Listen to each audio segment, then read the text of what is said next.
जगत में प्रत्येक व्यक्ति को किसी ना किसी प्रकार की निर्बलता अवश्य होती है। जैसे कोई बहुत तेजी से दौड़ नहीं पाता तो कोई अधिक भार नहीं उठा पाता, कोई असाध्य रोग से पीड़ित रहता है तो कोई पढ़े हुए पाठों को स्मरण में नहीं रख पाता। ऐसे अनेकों उदाहरण और भी हैं।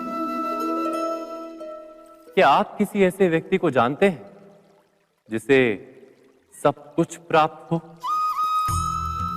और हम जीवन की उस एक निर्बलता को जीवन का केंद्र मानकर जीते हैं? इस कारणवश हृदय में दुख और असंतोष रहता है सदा। निर्बलता मनुष्य को जन्म से अथवा संजोग से प्राप्त होती है, किंतु उस निर्बलता को मनुष्य का मन अपनी मर्यादा बना लेता है। किंतु कुछ व्यक्ति ऐसे भी होते हैं जो अपने पुरुषार्थ और श्रम से उस निर्बलता को पराजित कर देते हैं। क्या भेद है उनमें और अन्य लोगों में? क्या आपने कभी विचार किया है? सरल सा उत्तर है इसका। जो व्यक्ति निर्बलता से पराजित नहीं होता, जो पुरुषार्थ करने का साहस रखता है हृदय में, वो निर्बलता को पार कर जाता है। अर्थात निर्बलता अवश्य ईश्वर देता है, किंतु मर्यादा मनुष्य का मन ही निर्मित करता है। स्वयं विचार कीजिए।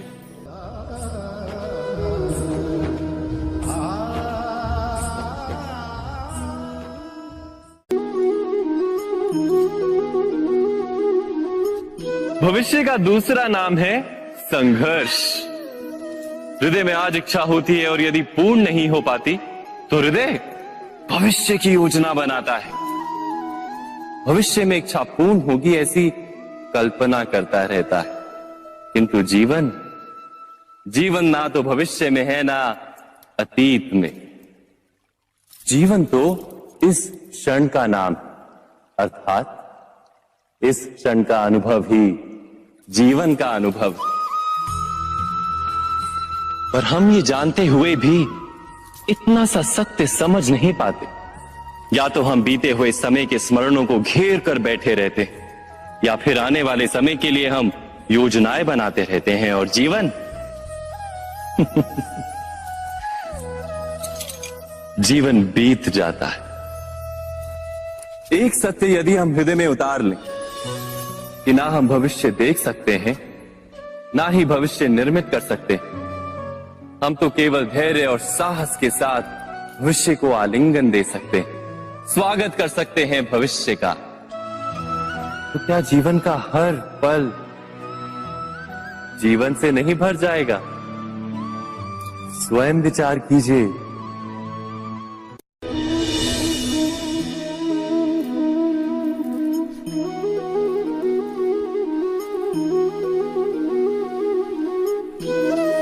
ज्ञान प्राप्ति सदा ही समर्पण से होती है, यह हम सब जानते हैं। किंतु समर्पण का वास्तविक महत्व क्या है? क्या हमने कभी विचार किया? मनुष्य का मन सदा ही ज्ञान प्राप्ति में विभिन्न बाधाओं को उत्पन्न करता है। कभी किसी अन्य विद्यार्थी से ईर्ष्या हो जाती है, कभी पढ़ाए हुए पाठों पर संदेह जन्मता है और कभी गुरु द्वारा दिया गया दंड मन को अहंकार से भर देता है। नहीं, क्या ऐसा नहीं होता?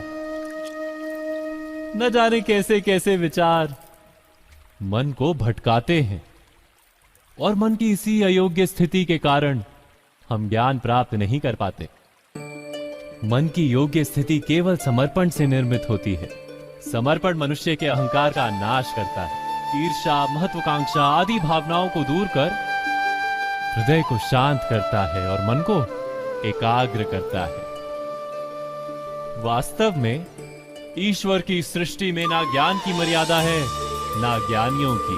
गुरु दत्तात्रेय ने तो गाय और श्वान से भी ज्ञान प्राप्त कर लिया था।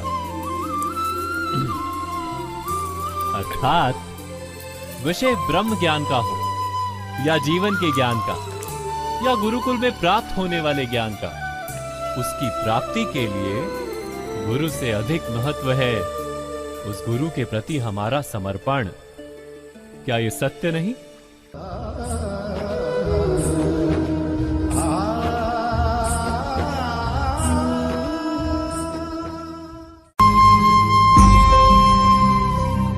प्रत्येक मनुष्य के जीवन में ऐसा क्षण अवश्य आता है जब सारे स्वप्न, सारी आशाएं, सारे दृश्य ध्वस्त हो जाते हैं। जीवन के सारे आयोजन ही बिखर जाते हैं। एक और धर्म होता है और दूसरी ओर सुख। इसी को धर्म संकट कहते हैं। जब धर्म का वहन ही संकट हो और धर्म का त्याग ही सुख हो। विचार कीजिए, कभी किसी स्वजन के विरुद्ध सत्य बोलने का अवसर प्राप्त हो जाता है, कभी ठीक दरिद्रता के समय सरलता से चोरी करने का मार्ग प्राप्त हो जाता है, कभी किसी शक्तिशाली राजनेता या राजा के कर्मचारी का अधर्म प्रकट हो जाता है। सबके जीवन में ऐसी घटना बनती ही रहती है। अधिकतर लोग ऐसे किसी क्षण को धर्म संकट के रूप में जान ही नहीं पाते। हमें किसी प्रकार के संघर्ष का अनुभव ही नहीं होता। सहजता से सुख की ओर खींचे चले जाते हैं, जैसे मक्खी गुड़ की ओर खींची चली जाती। वास्तव में धर्म संकट का क्षण ईश्वर के निकट जाने का क्षण होता है। यदि हम संघर्षों से भयभीत ना हो, सुख की ओर आकर्षित ना हो, अपने धर्म पर दृढ़ रहे,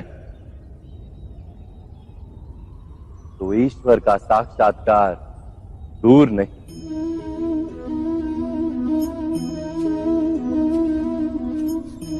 पवन से युद्ध करने वाला पत्ता यदि पेड़ से गिरता है तो भी आकाश की ओर उठता है। पवन से झुकने वाली घास वहीं भूमि पर रह जाती है। अर्थात धर्म संकट से यदि हम संकट को ही टाल दें तो सुख तो मिलता है, जीवन बढ़ता है, किंतु क्या चरित्र नहीं टूटता? क्या आत्मा दरिद्र नहीं हो जाती? क्या ईश्वर से अंतर नहीं हो जाता? स्वयं विचार कीजिए। दो व्यक्ति जब निकट आते हैं तो एक दूसरे के लिए सीमाएं और मर्यादाएं निर्मित करने का प्रयत्न अवश्य करते हैं। हम यदि सारे संबंधों पर विचार करें तो देखेंगे कि इन सारे संबंधों का आधार यही सीमाएं हैं जो हम दूसरों के लिए निर्मित करते हैं। और यदि अनजाने में भी कोई अन्य व्यक्ति इन सीमाओं को तोड़ता है तो उसी क्षण हमारा हृदय क्रोध से भर जाता है। इन सीमाओं का वास्तविक रूप क्या है? क्या हमने कभी विचार किया?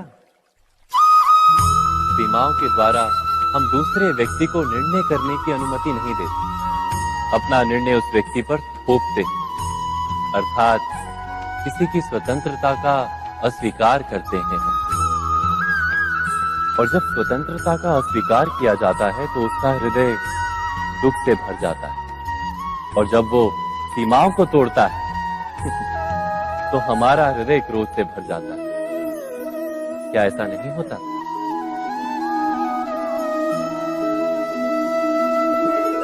पर यदि एक दूसरे की स्वतंत्रता का सम्मान किया जाए तो किसी मर्यादाओं या सीमाओं की आवश्यकता ही नहीं होती।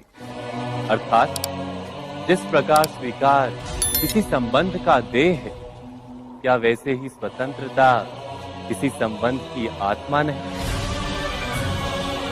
स्वयं विचार कीजिए।